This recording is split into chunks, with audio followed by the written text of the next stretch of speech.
नहीं सारुण के यहाँ कुछ तो गड़बड़ है। जो कि 2022 में एक्सपायर हो चुकी है। 4 साल के बाद निकाला इन्होंने टीयर गैस हमारे ऊपर। कितनी करप्ट सरकार है भाई। टीयर गैस मारा गया वो भी एक्सपायर्ड है, बताओ। टीयर गैस एक्सपायर नहीं हुई, हम ही लोगों ने जागने में देरी कर दी। मैं स्वागत करता हूं आपका आज की इस वीडियो में। झारखंड प्रोटेस्ट जिसको आज 22वां दिन हो गया है, वहां पर सीजीपी मेंबर्स क्यों नहीं पहुंचे? शायद बोने को 5 स्टार होटल नहीं मिला वहां पर ठूस ठूस के खाने के लिए।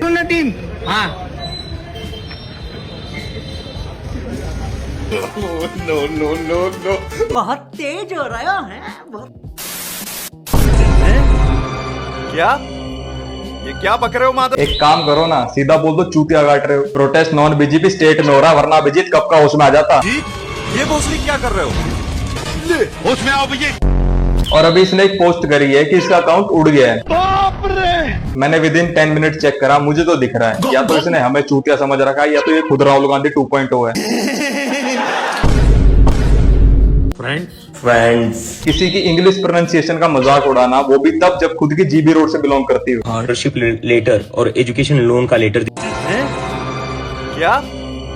ये क्या बक रहे हो माधव? मजाक उड़ाने को तो मैं भी उड़ा सकता हूँ, इससे बढ़िया ही लेटर को लेटर बोल लूंगा, लेकिन फिर वही बात आ जाती है, हमें थोड़ी इनका यूएस डैडी फंड कर रहा है। और गाली देना कोई अपराध नहीं है। सौरभ दास और फैमिली को क्यों जानबूझ कर परेशान किया है? क्या जरूरत है ये सब पूछने की कि आप क्या करते हो? उनकी मदर को इन्वॉल्व करने का क्या जरूरत है? क्या जरूरत थी किसी की माँ को गाली देने की? सही बात है, मैं भी यही कहता हूँ, लेकिन जब देश के पीएम की माँ को गाली दी तब मोदी ने करा क्या? भोसड़ी के नौज मेलोडी की चूत में कुत्ते के अलावा। और गाली देना कोई अपराध नहीं। तो इसके हिसाब से सौरभ दास पीएम मोदी से भी बड़ा है।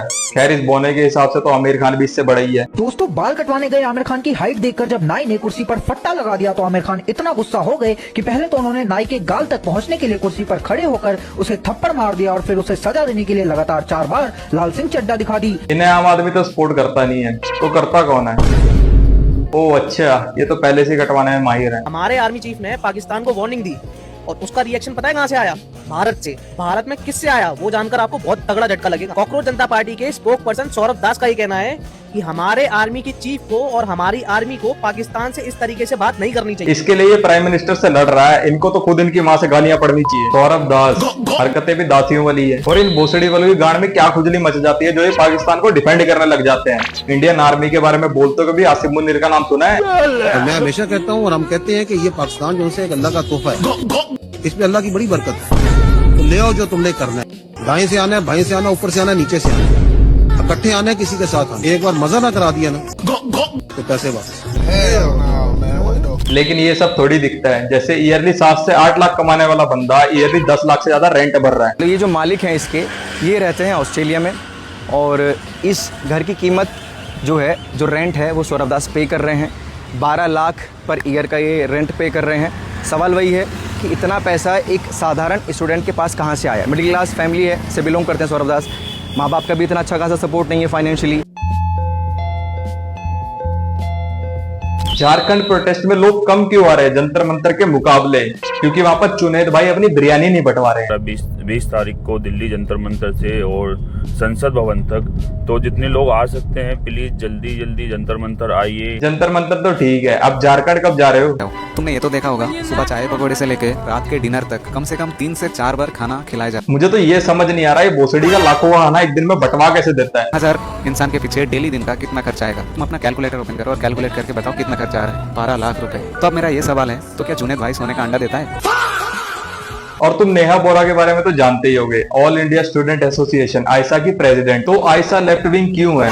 क्योंकि वहाँ पर स्टूडेंट से ज्यादा लौड़ा लसन बातें चलती हैं। तो मेरा लिंग मेरी मर्जी। क्या? ये क्या बक रहे हो माधव? कसम से मैं हैरान हो गया नीट प्रोटेस्ट देखते देखते, कहीं ये धर्म की जगह लिंग परिवर्तन न कर दें।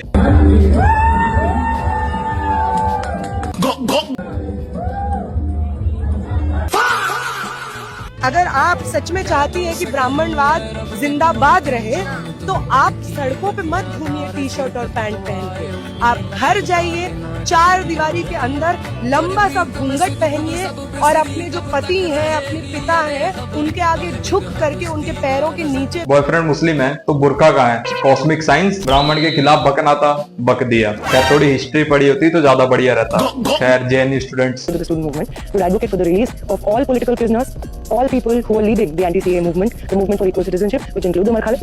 उमर खालिद को इसने सपोर्ट करा और रिएक्शन झारखंड प्रोटेस्ट में दिखा है। भगाया जा रहा है, तस्वीर देख सकते हैं यहाँ पर आपको।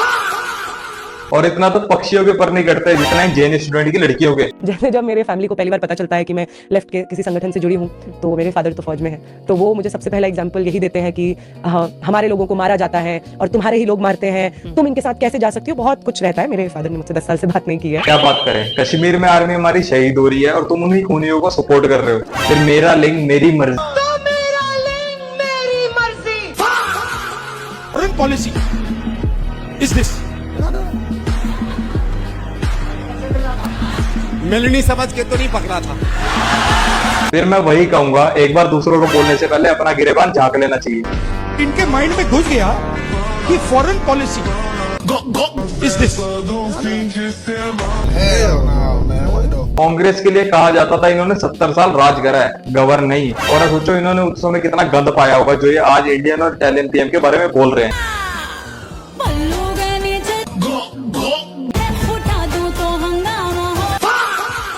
खैर फोटोज तो आपकी ही बहुत पड़ी है इंटरनेट पर, लेकिन फिर वही बात, बहुत से अंत नमाज़ इनको अपना बाप मानते हैं क्योंकि अनबक तो इनके हिसाब से बीजेपी सपोर्टर्स हैं। एंड थैंक गॉड कि आज जो भी प्रोटेस्ट हुआ, सरकार सुने या ना सुने, कम से कम पैलेट गन्स का इस्तेमाल नहीं हुआ। और रात के अंधेरे में जो लाठीचार्ज हुआ तो ये भोसड़ी का उसे भी डिपेंड कर देगा और कहेगा कि भाई जंतर मंतर की तरह दिन में थोड़ी हुआ लाठीचार्ज। हट।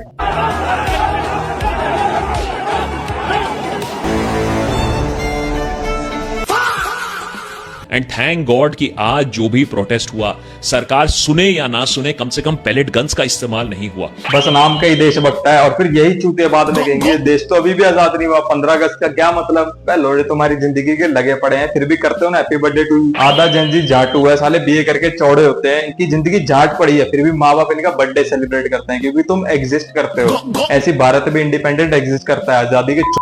झारखंड के बच्चे भी प्रोटेस्ट कर रहे हैं, धूप। चलो धीरे धीरे इन्हें ये तो पता चल रहा है कि झारखंड भारत का हिस्सा है और वैसे भी इसके ऊपर तो बहुत से एक्सपोज हो चुके हैं। प्रसाद सिर्फ वेज होता है नहीं, झारखंड के रजरप्पा मंदिर में मिलता है मटन। हैदराबाद में लोग जिंदा मछली का प्रसाद लेते हैं। झूठ बोल रही है लड़की, जानबूझ के हिंदुओं को गुमराह और हिंदू को बदनाम कर रही है। दरअसल लाइफ फिश कोई प्रसाद नहीं बल्कि मेडिसिन है जो किसी मंदिर में नहीं बल्कि एक बहुत बड़े एग्जीबिशन ग्राउंड में कैंप लगा के दी जाती है। ये कैंप इतना बड़ा होता है कि हर साल यहाँ पर 3 लाख से ज्यादा अस्थमा के पेशेंट लगभग पूरे इंडिया से, स्पेशली यूपी, बिहार, राजस्थान और दिल्ली से आते हैं। और ये कैंप बाधनी फैमिली द्वारा अरेंज किया जाता है, जिसमें कि वो 2 तरह की मेडिसिन यूज करते हैं। एक जिसमें लाइव मछली के मुंह में कोई पीले कलर की सीक्रेट औषधि को रखकर पेशेंट्स के हलक में डाला जाता है और जो लोग वेजिटेरियन होते हैं उनको ये औषधि गुड़ में डाल के दी जाती है। खैर बाकी मिलते हैं एक और वीडियो में। Thanks for watching.